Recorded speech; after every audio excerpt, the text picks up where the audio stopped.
Hello guys, haven't seen you for a while. Yeah, today we do another gear talk video.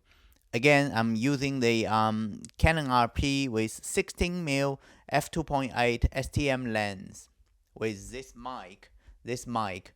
I'm trying to practice my mic skill.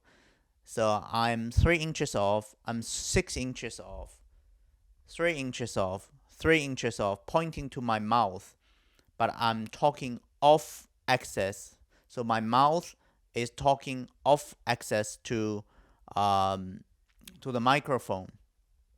But as I'm new to this, so my mic technique is not very good. So I might still blow air to this V7x. V7x is an instrument mic, so it's very sensitive to plosives, to the air move around. So I need one of those wind muffler, windscreen.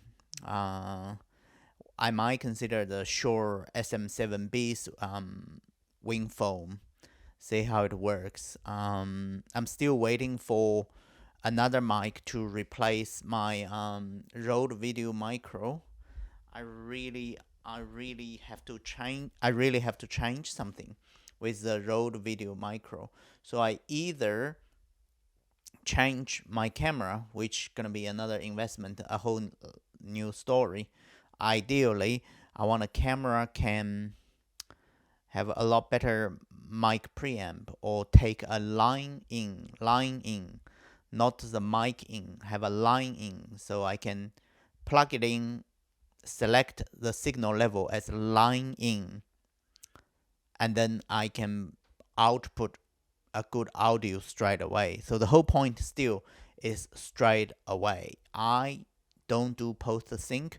I don't import into a timeline, do all this post editing. This is a fantastic little device, don't get me wrong. This is nothing wrong for its price. It does the job. The problem is it's relatively hard to drive for this 3.5 millimeter jack. With this 3.5 millimeter jack, it requires a camera's mic preamp to work pretty hard, and the camera, if it has a noisy mic preamp, it will show up in your recording. Unfortunately, I've done some photo shooting for business using this lens, the very lens. You might be surprised. It's actually got quite good close focusing distance, 13 centimeter, I believe.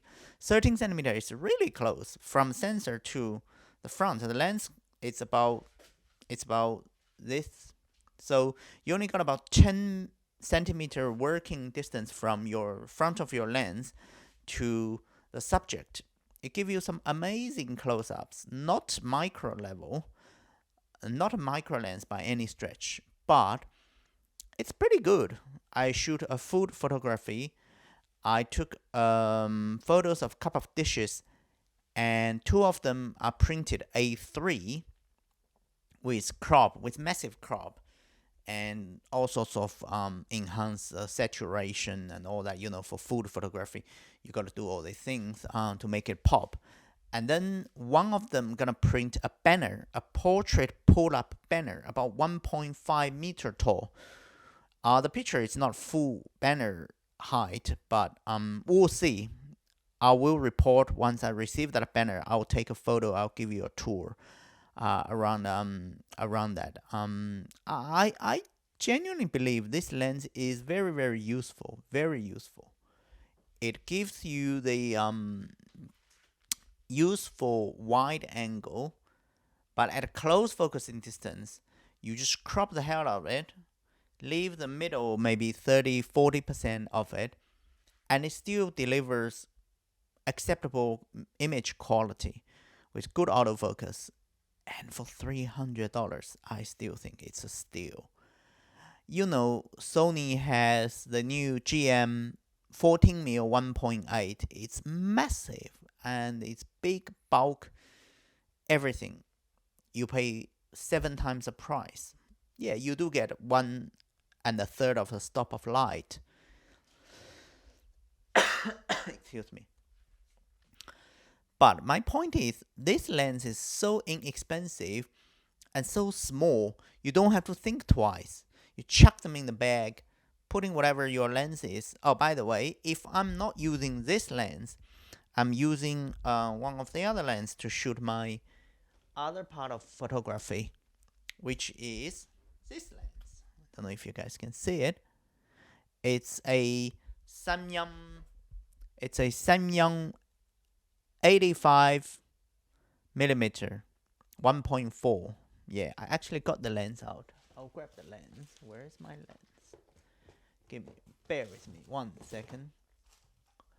Yeah, here it is. Here it is. This is the lens. Yeah, I got the lens. I got the lens. It's big, but it's not heavy by any stretch. It's an RF native mount made in Korea. If you care that sort of thing, I still think it's better than made in China. Not as good as made in Japan or made in Germany, but yeah, I have no complaint about this. I have no complaint at all. No complaint. It's pretty usable. It's very, very usable. F1.4, it has really, really dramatic vignette. Vignette so strongly, some people consider it's not really a f1.4 lens. But, however, if you consider what do you want from f1.4, you not necessarily always want the light gathering at 1.4. Sometimes you just want that shallow depth of field. In that regard, f1.4 is still f1.4. It still gives you that shallow depth of field. It's not cheating. It's vignette. Yes, it vignettes crazy. Yeah. Oh, modern mirrorless lenses, they usually vignette pretty badly. They rely on digital correction from the camera, from the firmware. That's just how things go. I just don't see other way around, because all the manufacturers, Sigma, Tamron, Fuji is the earliest one probably, Canon with their new 14mm, this lens, the 16mm, they all do digital corrections. They all rely on digital corrections. So I don't see this as a big problem. Other than that, Samyang seemed to get into trouble with Canon. They pulled up all their RF mount and say they discontinued, which is a shame. Rumor says Sigma gonna have RF mount and Z mount from next year, which we'll see. But at the moment, what I feel is Canon is very, very confident in what they do, and their RF lens lineup is pretty complete. Well, with their roadmap and all this, yeah, you can ask a bit more budget options, but they're very solid. They have 16mm, 35mm, 50mm, 85mm, and a cheap 100 to 400 from Canon with nano USM. Very, very fast focusing, not much breathing at all. It's fantastic. It's the best. Like, look at what Nikon's doing. Look at what Panasonic's doing. Neither of them have two tiers lens lineup, right?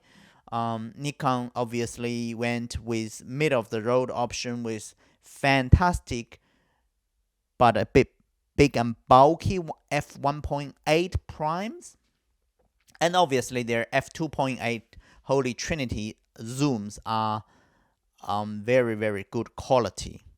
However, at a cost of they lost the precious time to attract people who don't have a high budget, who want to go with start with a budget option, who want to start with a cheaper lenses lineup. They didn't do it at all. Their f1.8 50mm standard lens is, gold standard of a Nifty 50, but the size, did you see the size? The size is not Nifty 50 at all. And the price, it was it's retail for $650. And then they readjust the price after launch. They realize, okay, we better sell it cheaper. And a few sales event, it went down to about 400 US dollars, about 600 Australian dollars. Still not a cheap Nifty 50, but better if you look at 35, 24, 20 mil, and they're 85. They all about 1,000 Australian dollars or more, which, it's a bit steep. Again, I'm a cheapskate, so I just want something easy, small, and I don't think twice to chuck in the bag. And if I happen to damage it, not a great deal, I just buy another one, $300. Yeah, so yeah, you can call me cheap, but I think for most hobbyists, this is better. Image quality difference, yes, there are, but it's not critical. Plus, Canon is still leading in mid-tier and below. If you look at Z5 and Z6 first gen, Z7 first gen and second gen, their tracking autofocus is way behind Canon, what we have now. And Canon did that 3 years ago. Canon did that with RP since the second firmware. And it's been working since. Very, very reliable.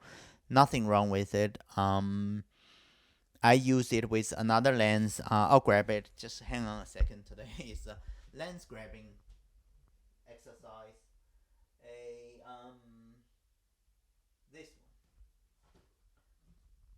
This is the lens I just happen to find. Yeah, I have this one. This is a 50 mil, very small, very compact, useful lens. But what I'm talking about is even when used with the 100 to 400, not the cheap new one, I got the EF mount 100 to 400 L USM lens, second gen, superb. I never owned a better zoom, longer zoom telephoto lens than that one. That one is. I'm not gonna sell it.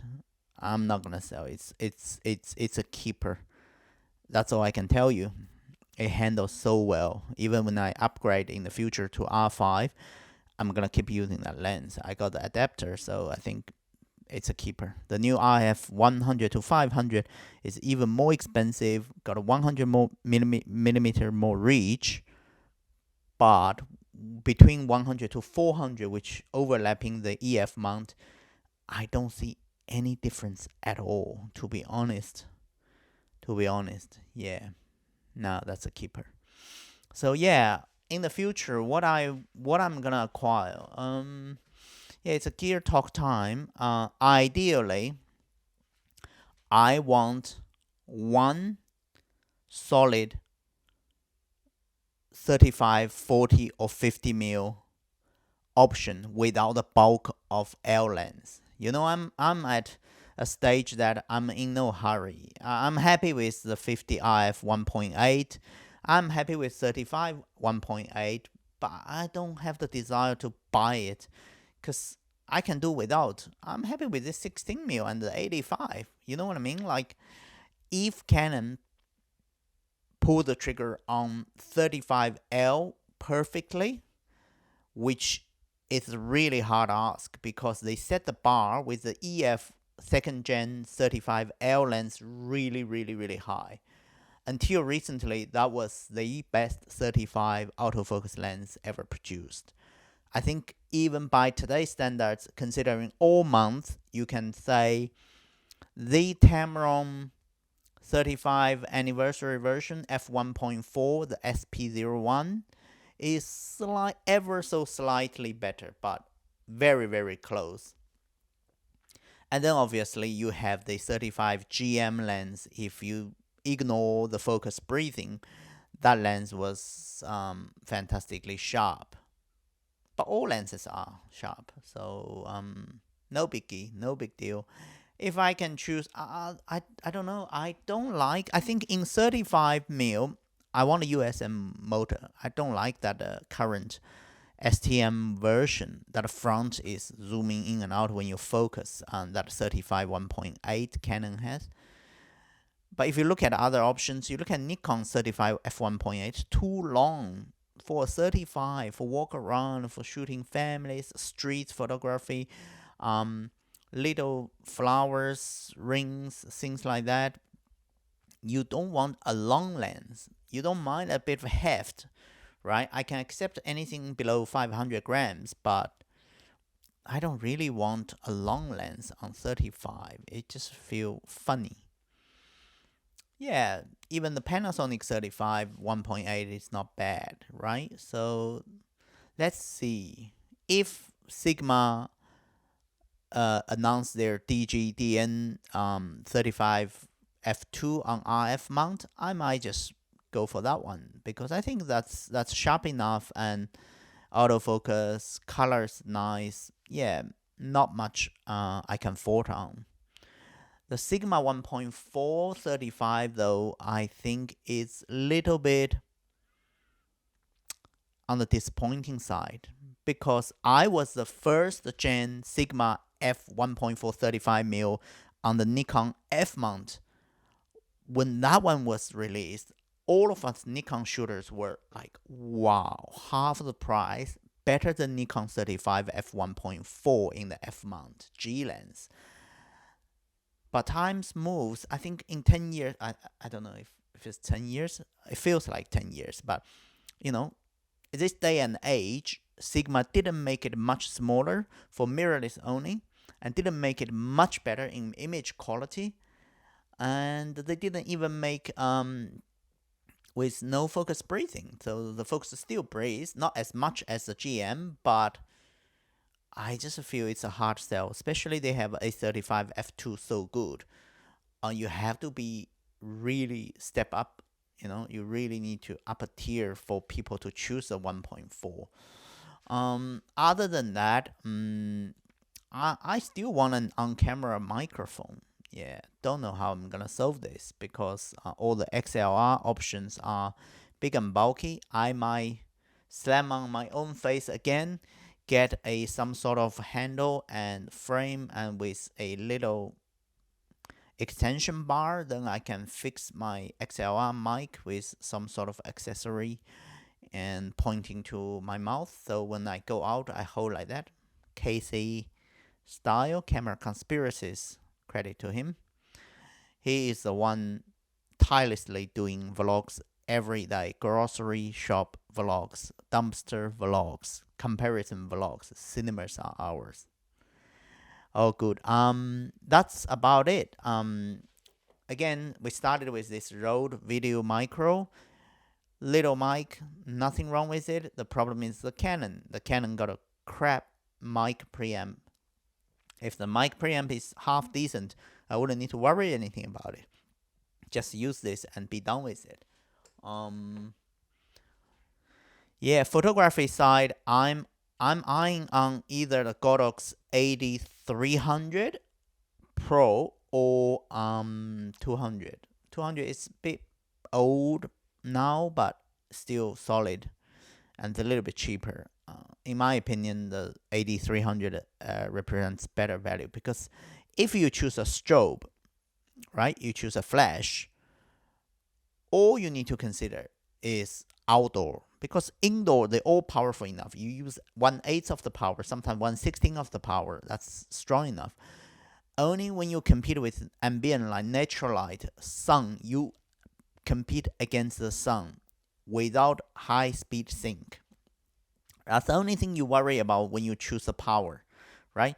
If you want your flash can overpower the sun, you gotta go with 300 or above, ideally 600, right? Because if you choose 300, you choose 8200 Pro, with those detachable head and with a softbox and stuff like that, then you lose 2 stops of light. And if you don't use high-speed sync, you're gonna be at f11, right?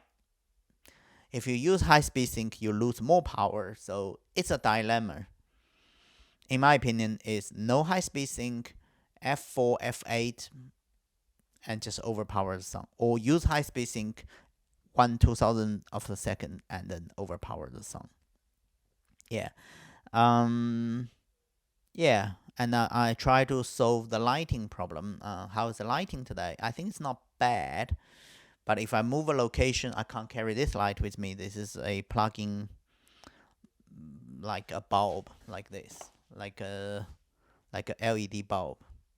This is 25 watts. I think the one I'm using is 35 watts.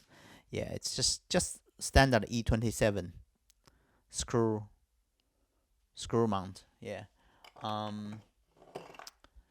Yeah, it's not bad, right? So again, gear is not the most important thing. I love talking about gears for days, but yeah, have fun is the most important thing. Shoot something, have fun. I hope today's audio quality is better than last time. I'm trying to improve my mic technique. Let me know you guys think. Thank you very much for watching. I'll see you guys next time. Thank you. All you guys subbed. I thank you very much. It's a very little channel, and I have no intention to, to treat my channel to monetize or become a commercial channel. I just want to share my thoughts as a hobbyist. As I love gear, I love audio video equipment, and there are lots of things that we can talk about. I even think about we should have all the hobbyists submit a video and we put them together. Currently, YouTube platform is not very friendly. You gotta have one account. You can't. I don't know. I just feel in this day and age, we should be able to all contribute like the old forum, but instead of typing and post a long post with photos, we can do a video and do the same thing. Have a discussion, have a laugh. All good. See you guys next time. Bye.